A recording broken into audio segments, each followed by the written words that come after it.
இன்று இறுதிக்கட்ட மக்களவைத் தேர்தல் நடைபெறும் நிலையில் இளைஞர்களும் பெண்களும் தங்கள் வாக்குரிமையை சாதனை எண்ணிக்கையில் பயன்படுத்துவார்கள் என்று நம்புவதாக பிரதமர் மோடி தனது எக்ஸ் தளத்தில் பதிவிட்டுள்ளார். அனைவரும் ஒன்றாக இணைந்து நமது ஜனநாயகத்தை மேலும் துடிப்பாகவும் பங்கேற்பு மிக்கதாகவும் மாற்றுவோம் என அவர் அழைப்பு விடுத்துள்ளார்.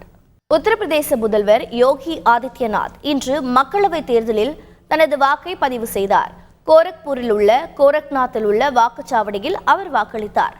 தொடர்ந்து செய்தியாளர்களை சந்தித்த அவர் 2.5 மாத பரபரப்பான வேலைகளுக்கு பிறகு பிரதமர் மோடி சிறிது நேரம் ஓய்வெடுக்க ஒதுக்கியுள்ளதாகவும் தனது முழு வாழ்க்கையையும் இந்தியாவுக்காக அர்ப்பணித்த பிரதமர் மோடியின் ஆன்மீக வழிபாடு தேசத்திற்கு அர்ப்பணிக்கப்பட்டுள்ளதாகவும் குறிப்பிட்டார். பாஜக தேசிய தலைவர் ஜே.பி. நட்டா இமாச்சல பிரதேச மாநிலம் பிலாஸ்பூரில் உள்ள வாக்குச்சாவடியில் வாக்களித்தார்.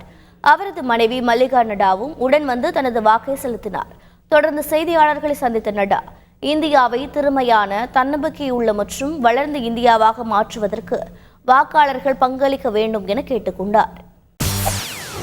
செய்திகளை உடனுக்குடன் தெரிந்து கொள்ள உடனே சப்ஸ்கிரைப் பண்ணுங்க.